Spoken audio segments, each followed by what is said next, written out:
Bonjour mes chers amis, je voulais vous proposer aujourd'hui une nouvelle vidéo sur le thème du lâcher-prise dans le Yin Yoga. Effectivement, il vous est souvent demandé dans un cours de yoga de lâcher prise, laisser aller, lâcher tout. Mais comment est-ce qu'on y parvient? Alors j'avais envie de vous donner quelques éléments pour vous donner envie de suivre un cours de Yin, et si vous en suivez déjà, pour aller encore plus loin dans votre pratique et pour être encore plus dans le lâcher-prise justement. Alors, qu'est-ce qu'une attitude de lâcher-prise? Mon propos est de vous expliquer que c'est aussi un entraînement. Et dans une séance de Yin Yoga, on va pratiquer des techniques d'ancrage, de centrage et de labellisation qui vont vous aider à vous maintenir dans un état d'attention conscient tout au long de la séance et qui sont pour moi la base de tout ce qu'on appelle l'acceptation et le lâcher-prise. Donc, dans un premier temps, je vous donnerai les clés du centrage où on va vraiment sceller notre engagement par une intention. Puis, j'évoquerai ce qu'est l'ancrage, notamment au regard du souffle, en vous donnant quelques outils. Et puis enfin, je vous expliquerai comment on va qualifier nos sensations et nos émotions pendant que l'attention va et vient des émotions au souffle et du souffle aux émotions. Voilà comment le lâcher-prise advient dans une attitude de tolérance et d'acceptation. Pardon. Commençons donc par le centrage, si vous le voulez bien. Se centrer, c'est avant tout, je dirais, une posture. Une posture aussi bien physique que psychologique ou mentale. Déjà, physiquement, je vous inviterai à vous asseoir en tailleur confortablement et à vous poser tout simplement, la colonne vertébrale relativement droite mais sans rigidité, et je vous inviterai à vous sentir arriver quelque part. Se centrer, c'est aussi psychologiquement être prêt à faire ce qu'on a eu l'intention de faire, c'est-à-dire entrer dans un cours de Yin Yoga, c'est aller vers soi, vers plus de conscience, vers plus de détente. Alors, le centrage, c'est le moment où on va se rappeler ce qu'on est venu faire ici et maintenant.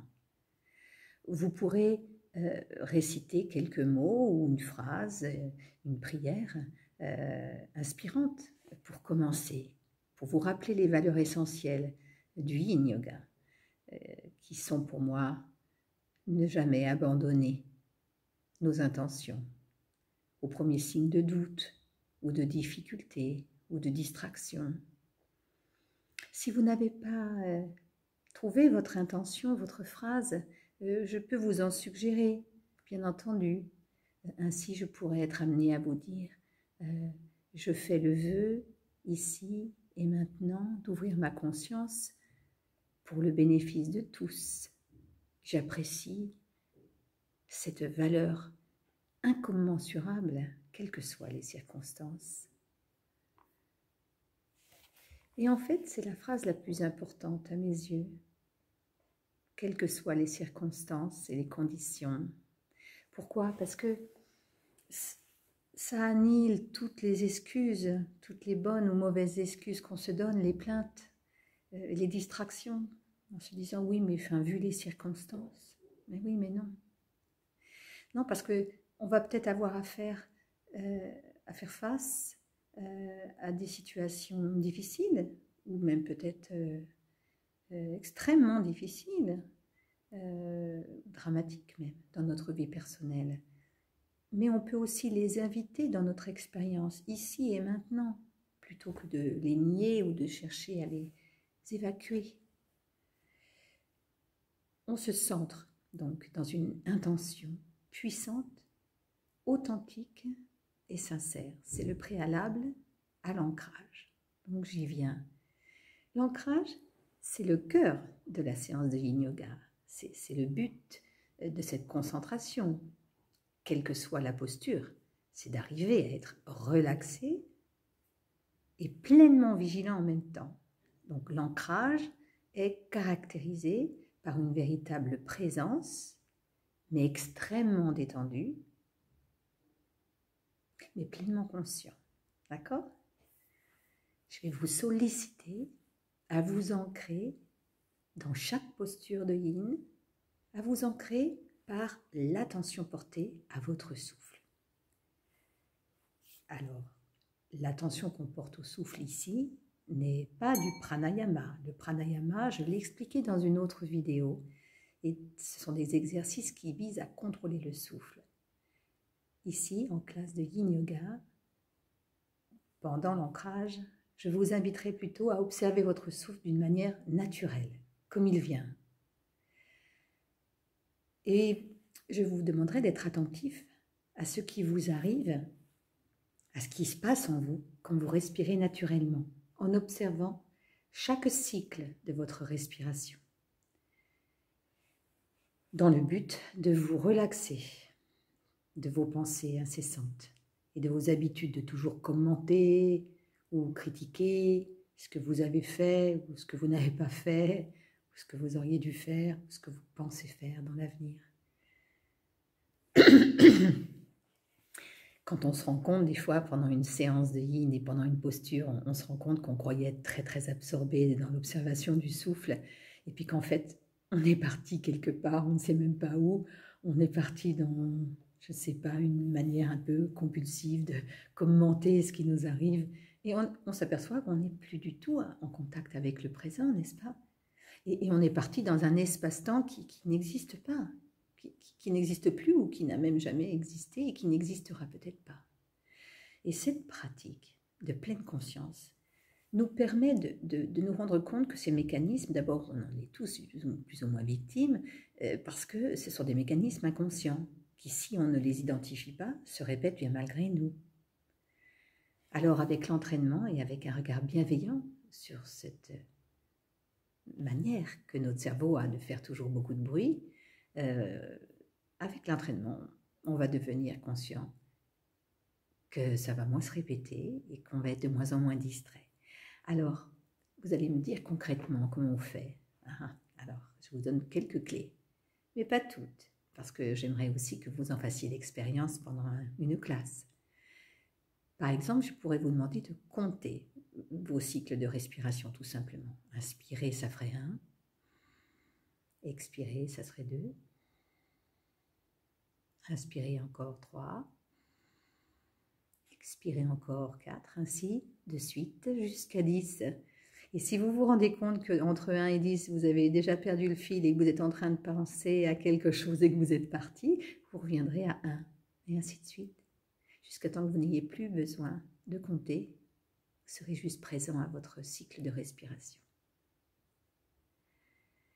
On peut aussi, un autre outil pour s'ancrer, c'est aussi se dire des choses à soi, dans son être intérieur. Par exemple, quand vous inspirez, vous pourrez vous dire « je suis ici ».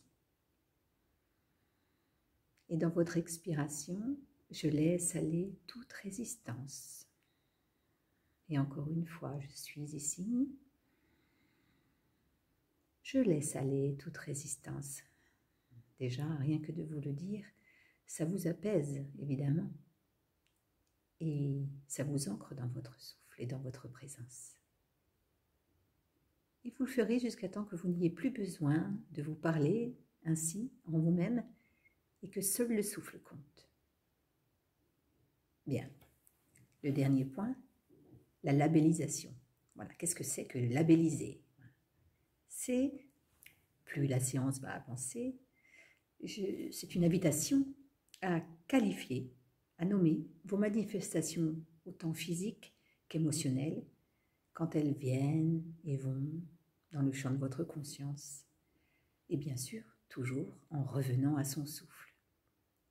Pour qualifier ce qui vous arrive, ce qui vient à votre conscience, vos sensations, aussi bien vos pensées, surtout vos sensations physiques, vos émotions, je vous inviterai à trouver un mot